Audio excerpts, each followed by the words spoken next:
Thank you so much, Divesh. That was very interesting. I'm sure we'll have a good discussion after Mr.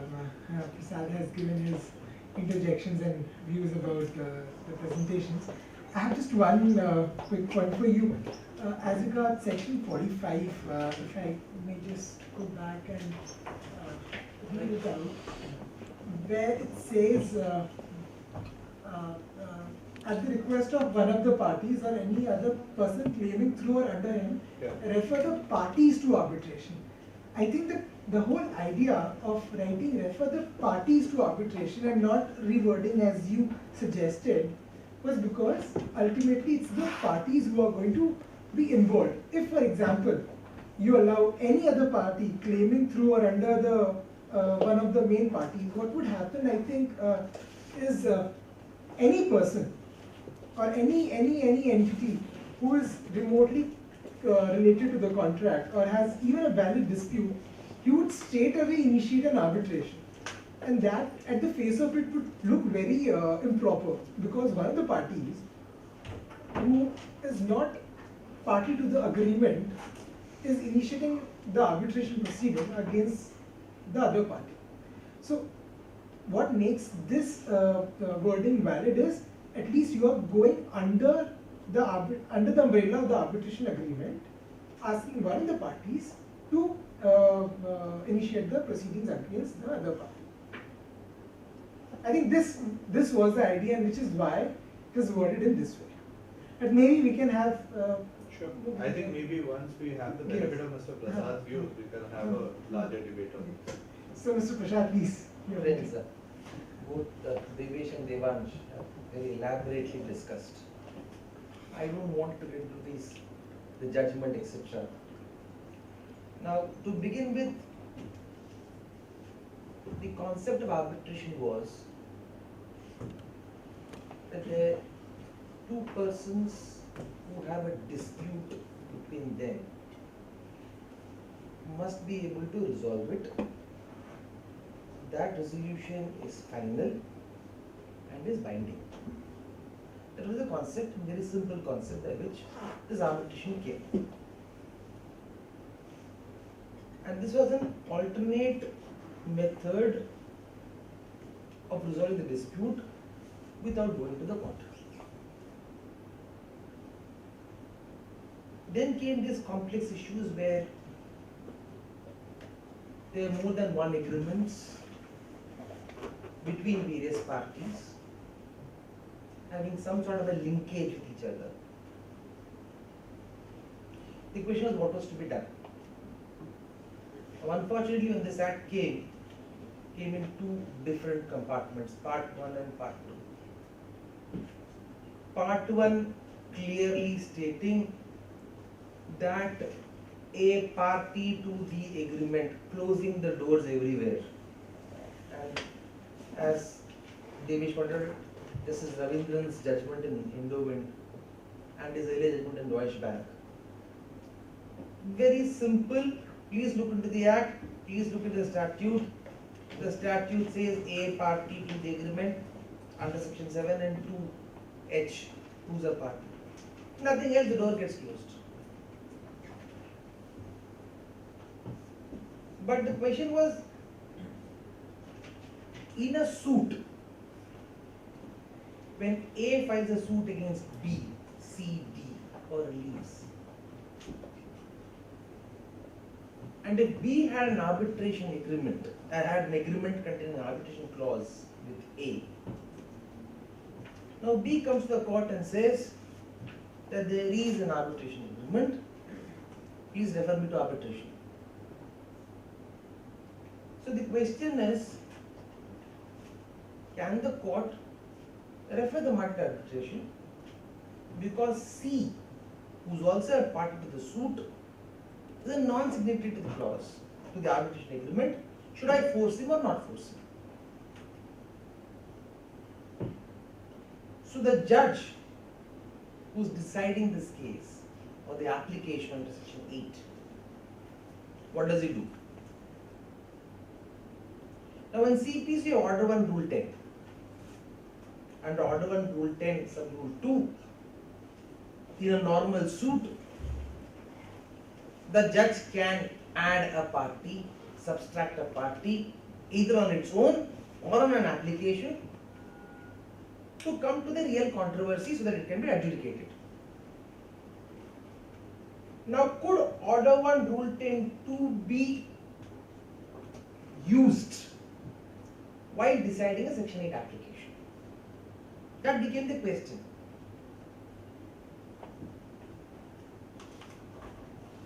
Now, what was the concept of Order 1 Rule 10 sub 2? It was one of the principles also to ensure that there is no multiplicity of litigation and also to avoid conflicting judgments. Now, in this complex world where you have different companies or different contracts, but probably for the same object, and where there are reciprocal obligations. Now, simply because you are not a signatory to a contract containing an arbitration clause, and there is a liability or a right, should that party escape his liability from being subjected to arbitration and force everyone to go to a suit? Would be a question which Mr. Salve sees as a mischief that can be done in pure control. And it is in that context where the court said that in 45 I have a small way out. Parties claiming to them. And therefore said that under 45 I will do it. I want to come back to again part 1. So in 45 you have 3 words to it. The question in part 1 would be that under 8, when the judicial authority, which is actually hearing a suit, whether it is precluded in Order 1 Rule 10(2) to say that no doubt you are not a signatory to the arbitration, but to decide the real dispute, good arbitration. Now here the question of consent comes. The party who is not a signatory says, I don't want to go to arbitration. I have my own remedies. Can you bifurcate? Again, what Devansh was trying to say. Should the court, while deciding an aid application, be denuded of the power of deciding sending the entire dispute to an arbitration for the purpose of, as I said earlier, conflict of judgments?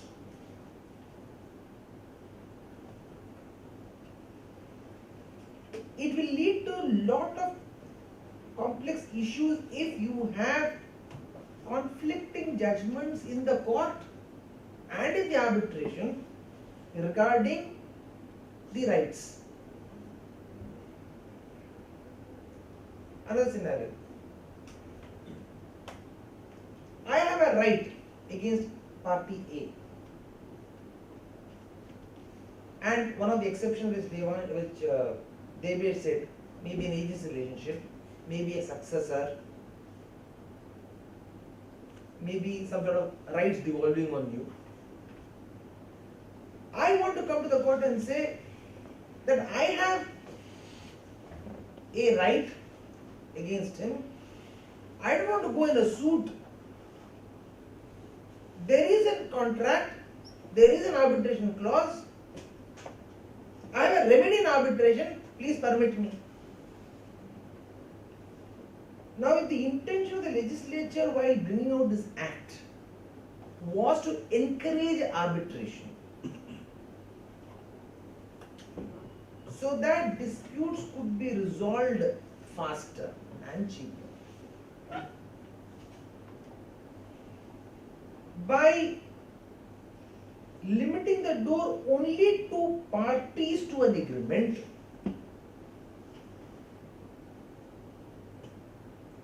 are you not doing, I would say violence, but definitely are you not going away from the object of the act? So chloro control, according to me, is one positive step where the court has actually tried to open a window, say in cases or in exceptional cases, where you can bring out a commonality of an object or the dispute, where parties' rights are directly affected by the litigation, or when a person who has actually done it but he is not a part of the litigation and he is supposed to pay. Why not include them in the ambit of arbitration? And why should the courts not have the power to do so, especially in 8? Now, if we take this debate a bit further, 845 is support under 11. No. 845 is when there is a suit going on and an application is filed. Under 11. Under 11 you are bound by the act itself, because 11 uses the word a party to the arbitration. If you do not follow the procedure, you have to go to the court. Now under 11, would the Chief Justice designate, if he is faced with an application under 11, and if I as a non-signatory to the agreement go to the Chief Justice designate and say, sir, please see an arbitration agreement in A and B. I am directly affected. I don't want to file a suit and then send it to arbitration. Please refer this dispute to arbitration. What is the power under 11? Would you be precluded?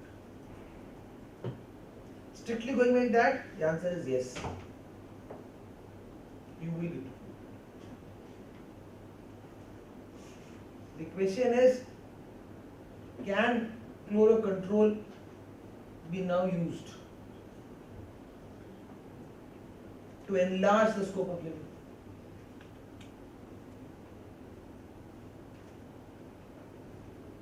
Because in international arbitration, it will be the CJI or the designate of the CJI who will hear an application. No. Can a person approach the CJI and say, I might not be a party to the agreement, but I want to do it? Now, will chloro control be extended to such a level? Because if you look at the reasoning of chloro control, it says any person whose rights will be affected can come and say, even though even if he is not a signatory to the agreement, can come and say, please refer the dispute to the arbitration. Or, the alternative reverse, a person can claim his remedy against a non-signatory on the ground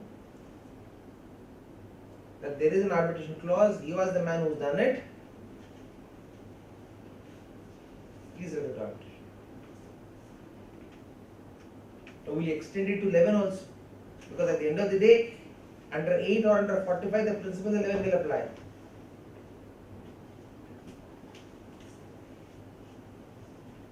Appointment of an arbitrator is under the principles of under section 11 only.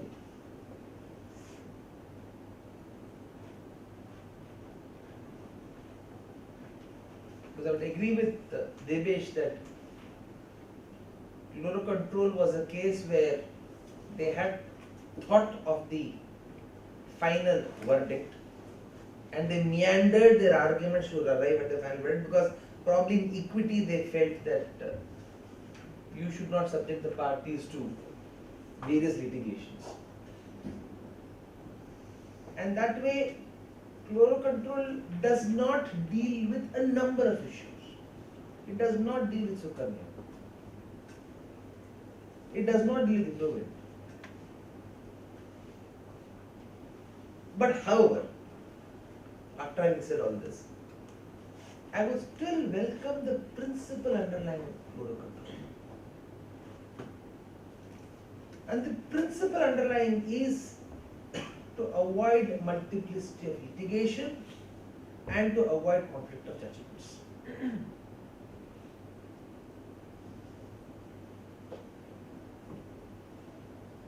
And especially that the Law Commission is only trying to change section 2 must also, I believe, put those words in section 8. Thank you. Thank you so much, sir. I mean, his points put very well. In fact, I would want to say that what Chloro Controls have done has been in discussion internationally, and the people outside have been quite amazed. A jurisdiction like India, which is usually considered to be so anti-arbitration, has been so progressive to the extent that when I was in Singapore last year, the advocates there and the judges out there are discussing that such principles should be accepted internationally. And I won't be surprised if the New York Convention is amended in near future. It might just include something like this. Because it's not about even Professor Vandenberg, for that matter. I mean, I'm very appreciative of such a step that has been taken. I would just go back to Devansh and initiate some sort of discussion. Devansh and Divesh would perhaps want to answer this. Usually in India, we often see, even if there are two similar parties, when they go for arbitration and one of the parties says that we want a counterclaim, the tribunal would usually say, let's have another arbitration to decide on that issue. How has your experience been on any such matters if you have dealt with? And similarly, Mr. Prasad would have in his views, by judgments such as this are going towards consolidation of disputes, different matters, and to avoid, to save time, money, and other resources. We have the tribunal, which are mostly the ad hoc tribunals, deciding on in favor of multiple arbitration involving same parties.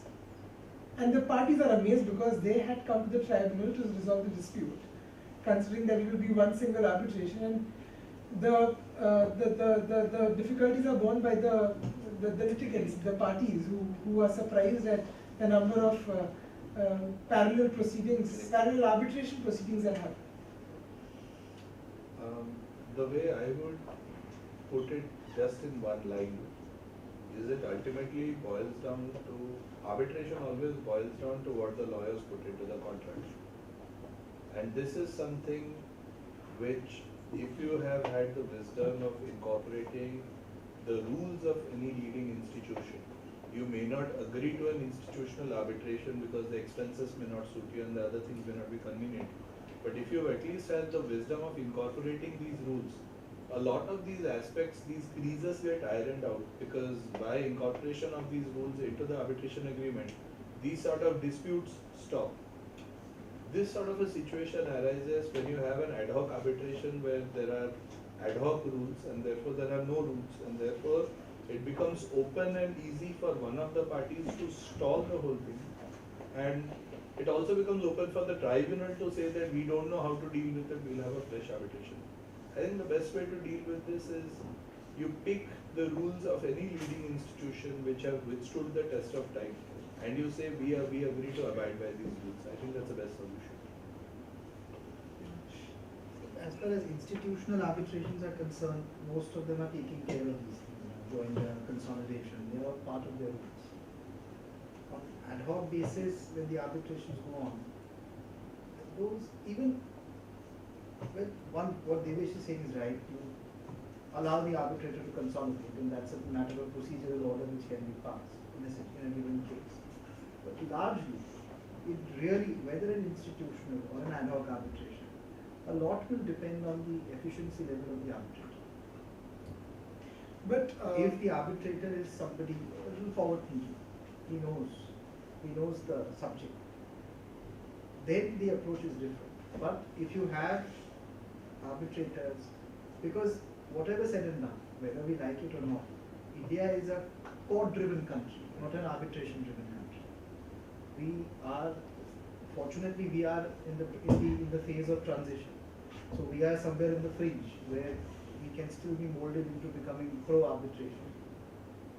A generation before us was not pro-arbitration. I mean, arbitration was not a done thing. It is coming along. So that mindset change is required. Otherwise, there are all principles available. And consolidation is a CPC process. So it's not that people don't know of consolidation. Joinder of cause of action is consolidation. How do you apply it? They all want to see application, number of applications, a couple of hearings. Until that happens, they are not activated to pass an order. See, that is one of the reasons why now the trend, unfortunately, is to avoid arbitration. Because now we find that suits are faster and cheaper. And that's not coming to reality. And one of the reasons is this, that you have 5, 6 parallel arbitrations going on. The arbitrator decides no, each will be a separate proceeding, having its own financial implications. And unfortunately, other than the institutional arbitration, in a normal arbitration, when you come to court, you don't have any rules or any procedure. The arbitrator is free to prescribe his own procedure, and he says each would be a separate arbitration. And that is why principles of consolidation of the agreements is extremely necessary. And with it also comes the parties. have you faced any situation where the tribunal, and this thing is to all the I'll give you a straight simple example. Let's assume there's a road contract. I'll take a Tamil Nadu government example. Let's say government of Tamil Nadu decides that for a particular colony, it invites tenders for a contract. Tenders are floated, one party gets it. It enters into a subcontract with some other person. We call it a back-to-back contract. Now, I go a step further. That the principal contract prohibits subcontract. Yet, he enters into a subcontract. Disputes arise between the subcontractor and the main contractor. Since there is a prohibition for subcontract, the main state is not made a party. Disputes arise between the main contractor and the state government on the same subject matter of laying down the road. Now, you have a claim between the subcontractor and the main contractor. You have a claim from the main contractor to the state government, both having arbitration clauses. The subcontractor wants to file a suit, saying that the money has to come to state government made a party. Should the state government say, I am not agreeing to the arbitration, I will not become a party to the contract. So then what happens? Two parallel arbitration contract goes. One between the subcontractor and the main contractor, one between the main contractor and the suit. Issues are same, evidence will be same, multiplicity. Now unfortunately, let's assume one contract goes further. Can you read that evidence into this case? You can't. Evidence Act 41, 42, 43 will not permit you. Assuming there is an award, it still can't be read into it. Because it's not a judgment in there, it's not a relevant document. What do? The result? Let's assume in contract A they say that there is no negligent subcontractor. Whereas in B they say no state should have paid. What do you do? That is why I say that probably the intent behind Sukanya is laudable, but it has its constraints because of the act. One more question to all the panel members. A situation where, again, two parties, my previous example where counterclaim and the tribunal decides to have two different arbitrations, is it open for one of the parties to go to the court and ask the court to consolidate the arbitration? There may be two problems to it. One, first, they allow both the arbitrations to proceed independently. They don't have to go to the court. They save the time of the tribunal in terms of whatever resources. But if they do not go to the court, they also face a risk that both the arbitrations may take substantial amount of time. Yes, exactly. So how do you deal with such situations? And I'm not talking about a hypothetical situation. This is a very prevalent practice. So The consolidation will have to be by the arbitrator. There is no provision which will permit you post-constitution of the tribunal to apply to. no, but courts and it's now the tribunal's decision to bifurcate the. So then you have to then either reapply, request the tribunal, or just face it. The way I would say is at best you will have what? You will have a partial final award on this aspect. You may be able to file some 34. But if it is not even an award on that, where do you go? Where do you go? And What do this you one will be an file? order. This Yeah, one usually this will be a, procedural that's what order. I said. If it is a procedural order, where do you go? What do you challenge? Exactly. Which is why there, Sorry. no, no, please. No, no, no. Which is why there is a certain wisdom in these institutional rules. You don't want to go for an institutional arbitration, don't. But at least understand that there is a reason these institutions came up with these rules, because they experienced this every time there were arbitrations happening, and they realized unless we frame this, everyone's going to take the whole thing for a ride. So which is why I come back to the first thing where I said that if you have an ad hoc arbitration, at least have the wisdom to say yes, very much ad hoc, but both parties agree for the purposes of the rules we are bound by this. Some standard rule. Something which has been tested, which stood the test of time. Well, thank you so much, and we would want some questions from the audience if anyone has any question to address to the panel members. Sure. Yeah, this is with respect to Shines 2 that sir was talking about. Do you see Shines 2 as scrutinizing Spotify under only the validity of the agreement, or does it even extend to scope? Only then. Because Gary Bond talks about, in fact, quoting Shines 2, talks about this one line where it says validity of an agreement or other things. Now, whether you construe other things as to be the scope with respect to again the matter of 45, or whether you restrict only to the validity regarding the formation of the agreement. My view is, my understanding of Shinichi is when it was passed, it only dealt with an agreement which is the arbitration agreement. Today, the way Chloro Control has interpreted 45, today the way it has interpreted 45 by incorporating those 5 principles of New York Convention guide, intention of the parties to arbitrate can also be considered under section 45. In which case, you can look at the contracts and see if there was an intention. So those issues are now brought in because of a widened interpretation of section 45 through Chloro Control. But Shinetsu primarily dealt with that arbitration agreement, whether it was incapable, invalid, or inoperative. Nothing to do with the scope. Nothing to do with the scope of the main contract. The distinction between agreement and the main contract. Nothing.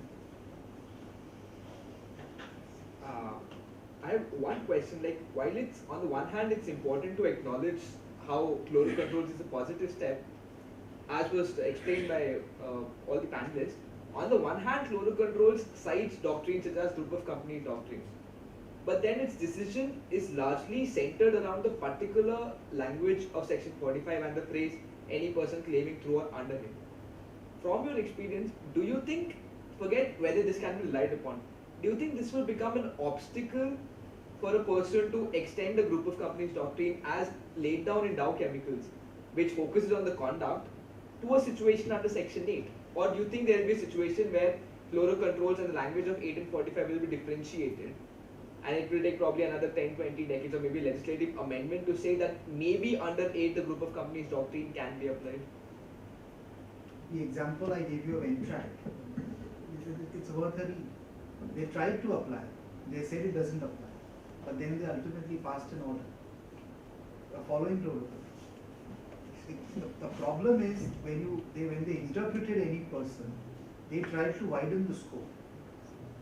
Having acknowledged that it is possible because of international jurisprudence to widen it and allow others to come in, the decision in the facts of fluorocontrols case turned out on the composite transaction and ultimate consolidation. So as far as allowing others to come in, it is a very healthy, then it's a very wide judgment which allows everyone to come in as long as you show some relationship, legal relationship. So there it won't be a problem. How it will work out, pan out, will turn on facts of each case, no doubt. There can be no formula. In fact, you can read this case, Rakesh Kathotia versus Milton Global, which is by Bombay High Court. It followed Chlorocontrol, and the judgment, though, did not rely on the group of companies. It was Section 8, it was Part 1. Yes. No, I think it was Part 2.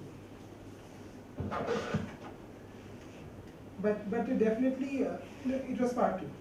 It extended the definition of, the same, Section 45. In fact, there's an ongoing litigation which is pending in the Supreme Court with respect to two family companies which are litigating against each other. There are almost a set of 5 agreements, that's PLD versus NLD. So this question might come for consideration there as well.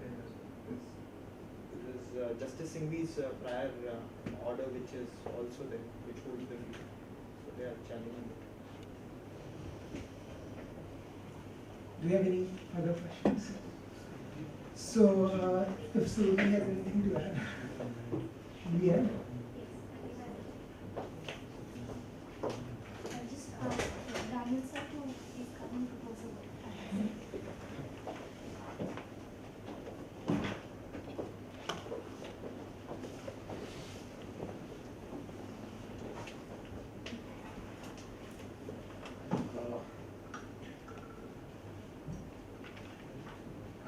I presume all of you can hear. It's been quite a day. Something that we all were discussing, or we have been discussing, how the whole idea of arbitration and alternate dispute resolution is something which is usually kept to the sides and never brought up in front and discussed independently. This was a great initiative, I think, and both our sessions, at least as a start, we did pick up some very interesting ideas. We really hope that, if nothing else, it ignites a spark somewhere. And for that, we have to thank Mr. Gaurav Banerjee. He's not here with us.